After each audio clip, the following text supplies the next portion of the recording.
আর তাছাড়া বিনু, সে তুই তো এরকম খালি পেটে অনেক দিন তো কাটিয়েছিস, তা আজ এরকম বাচ্চাদের মতো খাই খাই তো করছিস কেন? আর দেখ, তুই ভেবে তো দেখ, মাধব তো আজ তোর মতো সারাদিন তো কিছু না খেয়ে আছে, তাই না? এক কাজ কর, সে বেশি করে তুই জল তো খেয়ে নে, হ্যাঁ?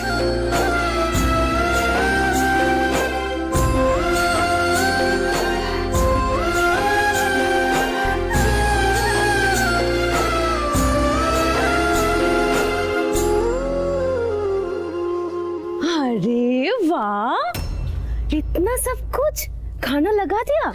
आज तो देखছি পুরো মহাভোজ আছে। অ্যামেজিং। যে খাবার নিয়ে সবচেয়ে বেশি এক্সাইটেড থাকে সেই হঠাৎ এত লেট, কারণটা কি? কোনো জরুরি কাজে ছিল নাকি? হ্যাঁ তো আমি ওই মেয়ে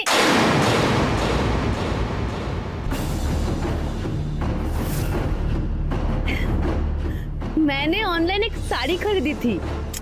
अरे ওটাই চেঞ্জ করছিলাম দাদাজি। দেবারে দেবা, অনলাইনে শপিং হয় না, বহুত সুবিধা হয়েছে।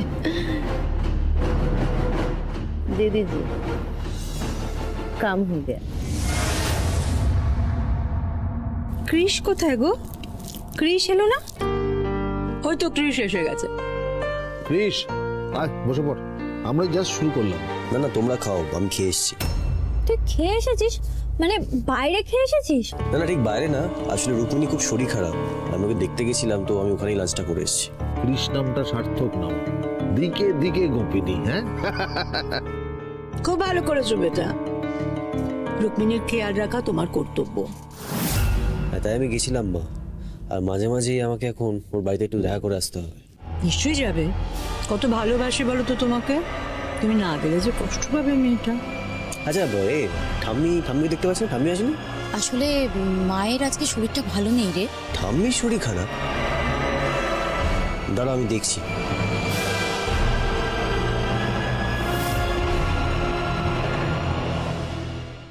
ঠাকুরের একরত্তি মেয়েটাকে তুমি আর কষ্ট দিও না ঠাকুর। এই বাড়িতে ঢোকা থেকে ওর অপমান, ওর লাঞ্ছনা দেখতে দেখতে আমার বুকটা ফেটে যাচ্ছে। আর কষ্ট দিও না তুমি। ঠাম্মি, আয় বাবা আয়। ঠাম্মি কই, জ্বর তো নেই? কি হয়েছে তোমার? শরীর ঠিক আছে তো? প্রেশার ঠিক আছে? আমার কিচ্ছু হয়নি। আমাকে নিয়ে এত ব্যস্ত হচ্ছিস কেন বলতো? ব্যস্ত হবো না? কি বলছো তুমি? তুমি আজ খাবারের টেবিলে ছিলে না, তোমার কি হয়েছে বলো তো? আর তুমি তোমার ডার্লিং ঠাম্মি, তুমি যদি না খাও, তোমার যদি কিছু হয়ে যায় তাহলে আমার কি হবে? আমাকে নিয়ে এত ভাবিস না দাদু ভাই, আমার তো বয়স হয়েছে, এক আধ দিন না খেলে শরীরের কোনো ক্ষতি হবে না। হ্যাঁ হবে, তোমার কিছু হলে আমার খারাপ লাগবে। আর বিনুর যদি খুব কষ্ট হয় তাহলে তোর খারাপ লাগবে না? ঠাম্মি, না আমি ঠিক বুঝতে পারলাম না, এখানে বিনু মেয়েটার কথা আসছে কোত্থেকে? আর তুমি কি ওর জন্য কোনো উপোস করেছো? দাদু ভাই, ওই মেয়েটা এ বাড়িতে নতুন, ওর আপন বলতে এ বাড়িতে কেউ নেই, সেই মেয়েটা এখনো কিছু খায়নি, তাহলে আমি সকলের সঙ্গে বসে খাই কি করে বলতো? জানা দাদু ভাই, ওই মেয়েটাকে একটু খাবার দিয়ে আয় না, তুই গেলে ওর ভালো লাগবে দেখিস।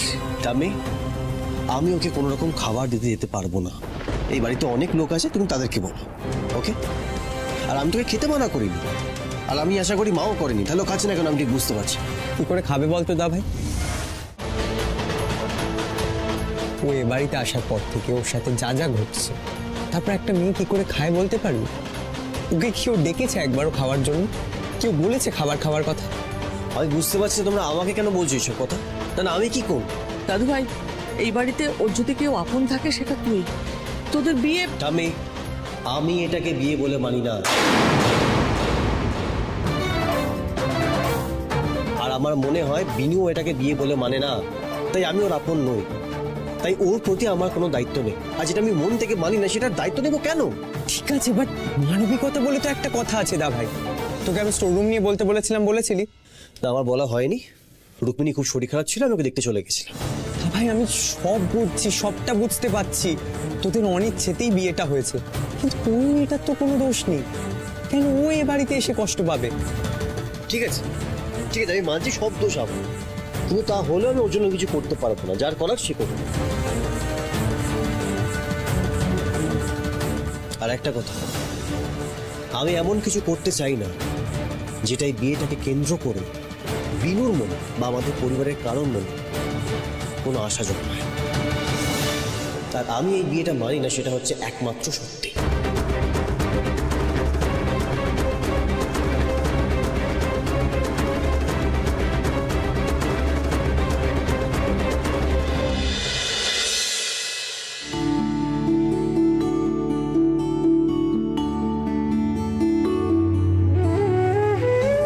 আসবো?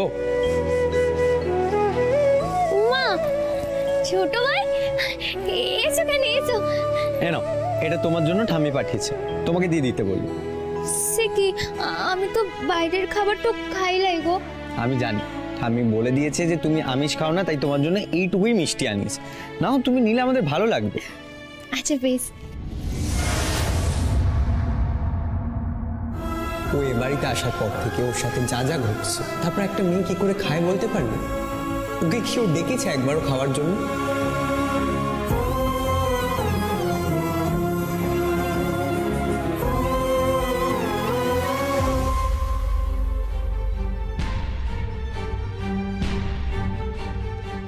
আমি কি মেয়েটার সাথে কোনো অন্যায় করছি? এটা আমার বাড়ি, তোমার মাধবপুর নয় এটা, সেটা ভুলে যেও না তুমি। যে কটা দিন এই বাড়িতে আছো একটু শান্তিতে থাকো, স্পেশালি আমাকে একটু শান্তিতে থাকতে দাও। আমার জাস্ট আর ভালো লাগছে না, তোমাকে আমি নিতে পারছি না, বুঝতে পেরেছো? কিন্তু গ্রামের লোকজনেরা যেটা আমার সাথে করেছে সেটাও তো অন্যায়। আর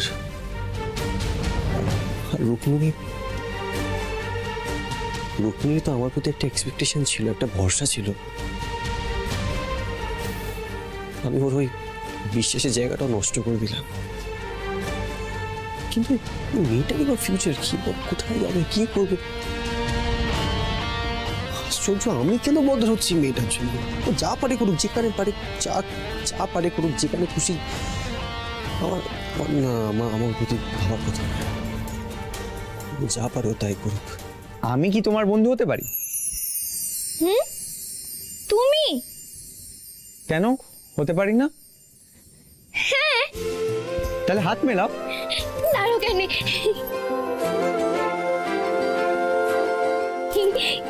আসলে আমার তো তোমাকে বৌদি বলেই ডাকা উচিত, বাট সেটা তো এখন পসিবল না। ও আর একটা কথা, আজকে থেকে যখনই তোমার যা মনে হবে, যেটা মনে হবে, তুমি সবসময় আমাকে বলবে। মাথায় রাখবে যে তোমার এই ভাই কাম বন্ধু সবসময় আছে, সব কিছুতে হেল্প করবে, কেমন? আচ্ছা। দেরি করো না, কেন চটপট ফোনে কথাটা বলে না। না না ছোট ভাই, সে এখন দরকার তো লাই। মানে এখন দরকার নেই কেন? মন খারাপ এখন হচ্ছে আর পরে ফোনে কথা বলবে, এটা হয় কখনো? তুমি ফোনে কথা বলো, আমি আসছি। না না, সে তোমাকে বাইরে তো যেতে হবে লাই, তুমি এখানটাতেই থাকো। সে আমার গোপন কথাটা কিচ্ছু লাই গো। তোমাকে তো বলতে পারবো না বিনু দিদি। এখন কেউ যদি জানতে পারে আমি তোমার সঙ্গে বন্ধুত্ব করেছি, তাহলে তোমারই সমস্যা বাড়বে। তাই বাইরেটা আমাকেই দেখতে হবে কেউ আসছে কিনা। না না শোনো, তুমি এখানে ফোনে কথা বলো, আমি বরং ঠাম্মিকে বলে আসি যে তোমাকে মিষ্টিটা দিয়ে গেলাম। এনো, লক খুলে দিয়েছি, আসছি।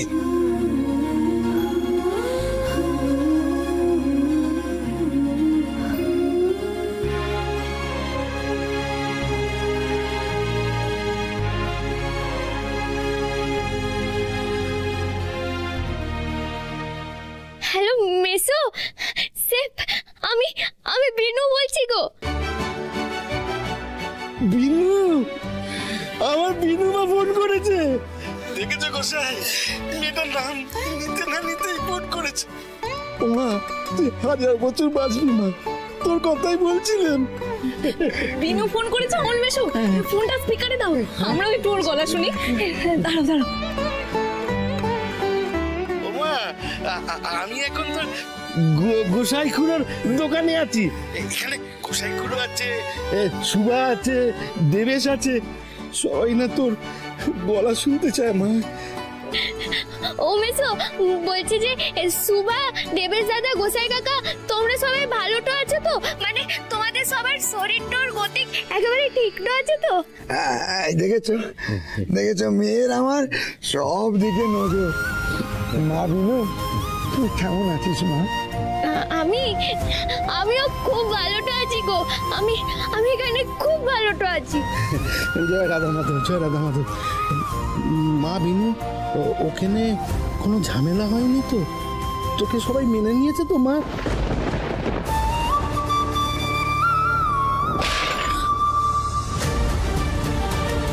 একটা কথা সবাই কান খুলে শুনে নিন, এই মেয়ে এই বাড়ির কেউ না।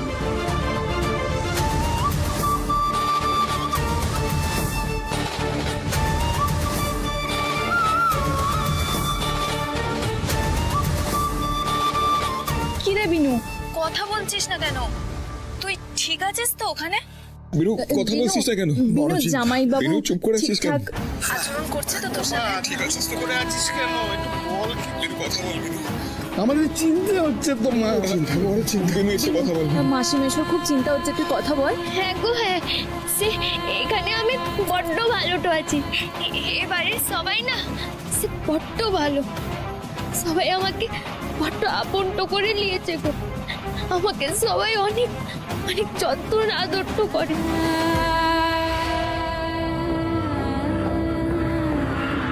এত খারাপ ব্যবহার করেছে এই বাড়ির সবাই বিনু দিদির সঙ্গে, কিন্তু ওর বাড়িতে একবারও সে কথা বললো না। এটা সত্যি খুব ভালো। কেন যে দাভাই ওর সাথে মিসবিহেভ করছে কে জানে। হ্যাঁ রে মা, তোর গলাটা এমন লাগছে কেন? যেন ধরা ধরা। বিনু, তুই কি আমাদের কথা ভেবে কান্নাকাটি করছিস নাকি রে? সে তোমাদের কথা তো আমার একটু মনে পড়বে গো গোসাই কাকা। তোমরাই বলো না, এতদিনে কখনো কি আমি তোমাদের ছেড়ে তো থেকেছি? বিনু, তুই কি কাঁদছিস? না না দেবেশ দাদা, সে আমার একটু ওই ঠান্ডাটা লেগেছে তো, তাই ওরকম গলাটা শোনাচ্ছে। আমি এখন রাখি। আর বলছি যে মাসি মিনু ওরা সবাই ভালোটা আছে তো? হ্যাঁ, ওরা তো সবসময় ভালো থাকে। বলছি মা, তোকে এই নাম্বারে মাঝে মাঝে ফোন করবো মা? না না মেসো, এই ফোনটা না, এটা এখানে ছোট ভাইয়ের ফোন বটে। তুমি যখন তখন ফোনটা করো লাই, বুঝলে তো? সে যখন দরকার তো হবে আমি তোমাদেরকে সময় মতো ফোনটা করে নেব। এখন রাখি।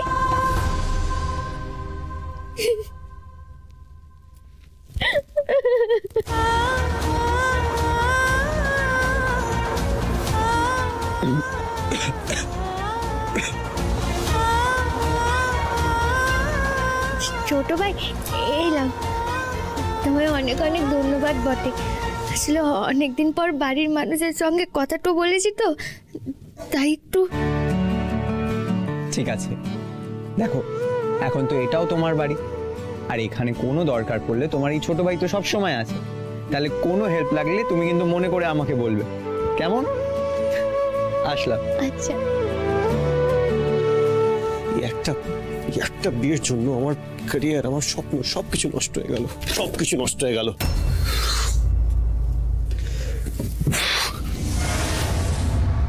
এটা এত জোরে তুমি ল্যাপটপটা কেন বন্ধ করলে? এটা তো নষ্ট হয়ে যাবে। নষ্ট হয়ে যাক মা, আমার তো আর কোনো স্বপ্ন নেই। আমার স্বপ্নগুলো তো নষ্ট হয়ে যাবে, তাহলে এটাও নষ্ট হয়ে যাক, কি যায় আসে তাতে? স্বপ্ন? তোমার স্বপ্নগুলো সব নষ্ট হয়ে গেছে? এটা কি বলছো? কেন তো অশান্ত হচ্ছো? এটা কি স্বপ্ন নষ্ট হয়েছে তোমার, বলো? তোমরা সবাই মিলে জোর করে আমার ঘাড়ের উপর একটা বউকে চাপিয়ে দিলে। আমি এখনো ভাবতে পারছি না যে আমার বিয়ে হয়ে গেছে। এটা আমি অ্যাকসেপ্ট করতে পারছি না মা। অদ্ভুত বেটা, তোমাকে কে বলেছে এটা অ্যাকসেপ্ট করতে? তোমার কি মনে হয় আমি অ্যাকসেপ্ট করেছি ওই বাড়ির বউ? না তো। শোনো, তুমি এখন নিজের ক্যারিয়ার, নিজের পড়াশুনো আর রুক্মিণীর উপরে ফোকাস করো। তোমাকে এই মেয়েটা, এই বিয়ের নাটক টাটক সব ভুলে যেতে হবে বেটা। এগুলো কোনো ঘটনা নয় বেটা। শান্ত হও, তুমি শান্ত। কি করে শান্ত হবো মা? আমি কি করে শান্ত হবো? আর তুমি তো আমাকে কেন বলতে চাও না যে এই বিয়েটা তুমি কেন করতে দিলে? কেন বলতে চাও না তুমি এটা? তোমার তো এত পাওয়ার, এত কানেকশন, এত লোক তোমাকে মানে, তাও তুমি এই বিয়েটাকে আটকাতে পারলে না। না না না, প্লিজ মা, প্লিজ। তুমি কিন্তু এটা বলো না যে প্রেস মিডিয়ার জন্য তোমাকে এটা করতে হয়েছে। পুলিশ তো ছিল, আমরা ইজিলি বেরিয়ে পড়তে পারতাম ওখান থেকে। তাতে কি হতো? কি হতো বলো মা? তোমার ইমেজ নষ্ট হতো।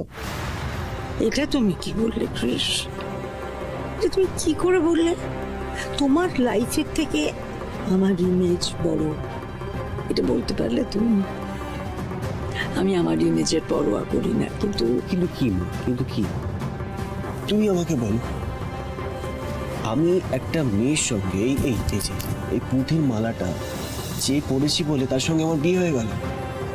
যে মেয়েটাকে আমি ভালোবাসি না, যে মেয়েটাকে আমি চিনি না পর্যন্ত, তার থেকে আমি একটা কণ্ঠীর মালা নিয়েছি বলে আমার বিশাল বড় অপরাধ হয়ে গেছে, তাই তো? এইটা একটা পুঁথির মালা, এটা কি ভ্যালু আছে মা? এটা কি ভ্যালু আছে যে এটাকে একটা বিয়ের রিচুয়াল হিসেবে গুরুত্ব দেওয়া হচ্ছে? একটা অচেনা একটা অশিক্ষিত মেয়েকে আমার বউ হিসেবে মানতে হবে? পড়ে আছো কেন এখন অটোপালে?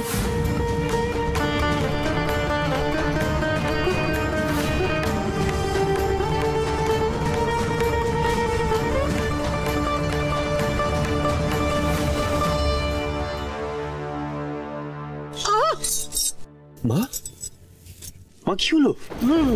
সুতোতে একটু ওটা খুলে ফেলো, খুলে ছুঁড়ে ফেলে দাও। আমি খুলে দেবো মা, কিন্তু তার আগে তুমি আমাকে বলো তুমি মেয়েটাকে কেন বাড়িতে নিয়ে এলে? আমি বলবো তুমি আগে খোলো, খুলে ছুঁড়ে ফেলে দাও আগে। কোনো দরকার নেই এটা পরে সংসেজে ঘুরে বেড়ানোর। খোলো মালা।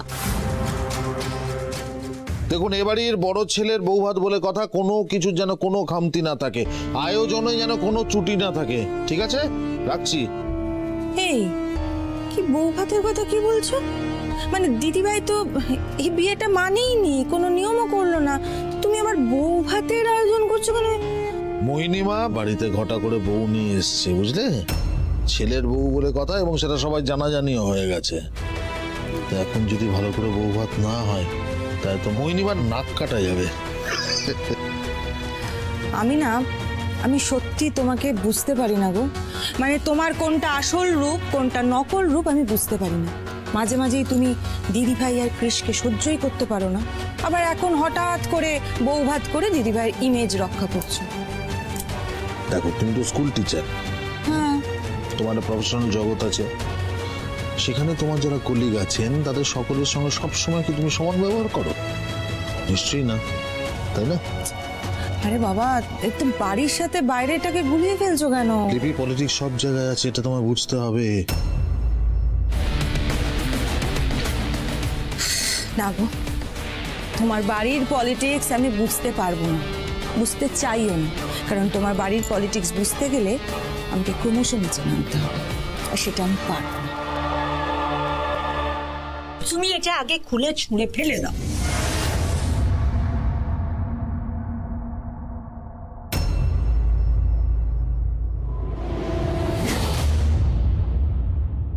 यदा यदा हि धर्मस्य ग्लानिर्भवति भारत अभ्युत्थानम् अधर्मस्य तदात्मानं सृजाम्यहं परित्राणाय साधूनां विनाशाय च दुष्कृतं धर्म संस्थापनार्थाय संभवामि युगे युगे संभवामि युगे युगे संभवामि युगे युगे। তুমি দোদলে কি করছো? এই মালাটা আমাদের বৈষ্ণবদের কাছে বড্ড পবিত্র বটে, এইভাবে এটাকে খুলে ফেলতে লাইগো। আর তাছাড়া এইভাবে এটাকে ছুঁড়ে ফেলতে চাওয়া সেটাও অনেক বড় অপরাধ বটে। মাধব যে তোমাদের উপরে রাগটো করবে। আই ডোন্ট কেয়ার, কে রাগ করে কে অভিমান করে এটা আমি আমার গলায় পড়তে পারছি না, দ্যাটস ইট। আমি এটা কথা বুঝতে পারছি না, এই দোতলা অবধি ওঠার পারমিশন তোমাকে কে দিল? আসলে মোহিনীমা আমাকে সে ছোট কাকে একটু ডেকেছিলেন, তাই আমি ওনার সঙ্গে দেখাটো করতে যাচ্ছিলাম। কারোর সঙ্গে দেখা করতে হবে না, যাও নিজের ঘরে যাও, নিজের ঘরে যাও।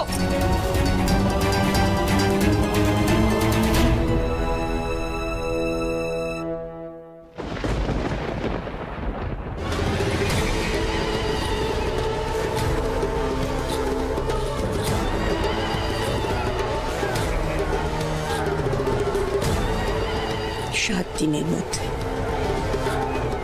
এই মেয়েকে আমি বাড়ি থেকে তাড়াবো, নাহলে নিজের নাম বদলে ফেলবো।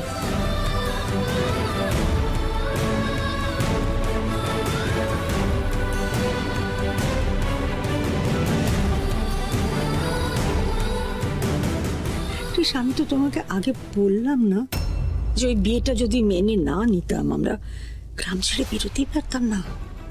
লোকগুলো অশিক্ষিত, ওরা বানিয়ে বানিয়ে আমাদের পরিবারের সম্পর্কে এমন এমন কথা বলতো যাতে আমাদের মান সম্মান তুলে মিশে যেত। দেখো ওদের গায়ে তো কন্ডারের চামড়া। ওরা টাকা দেখে, বড় লোক ছেলে দেখে মেয়েকে তোমার ঘাড়ে গছিয়ে নিজেদের হালকা করেছে। কিন্তু আমাদের তো মান সম্মান বলে একটা ব্যাপার আছে নাকি, সেটা বাঁচাতেই আমাকে তখন এটা মেনে নিতে হয়েছিল বেটা। তাহলে মা তুমি আমাকে এটা বলো, আমি যখন বললাম যে ওই মেয়েটাকে নিয়ে আমি থানায় যাব, তখন তুমি আমার কথা শুনলে না কেন? কেন শুনলে না তুমি বলো আমাকে? তো ওকে এখানে নিয়ে এসে এগুলো করার কি কোন দরকার ছিল মা? এখন তো পুরো শহর জানে যে কৃষ গাঙ্গুলি একটা গাইয়া একটা অশিক্ষিত মেয়েকে বিয়ে করেছে। আর রুক্মিণী তো কষ্ট পাচ্ছে। আর আমি জানি মা, তোমারও এই বিয়েটা মেনে নিতে কষ্ট হচ্ছে। তোমার এই একটা সিদ্ধান্তের জন্য সবাই কষ্ট পাচ্ছে মা। তো কেন আমরা? আমি তো তোমাকে প্রমিস করলাম বেটা, 7টা দিন আমাকে সময় দাও। তার মধ্যে এমনিকে আমি অন্য কোথাও পাঠিয়ে দেবো। 7টা দিন একটু কষ্ট করো বেটা, প্লিজ মা। এবার কিন্তু কোনোভাবে কার কথা ভেবে তুমি কিন্তু আটকে যেও না।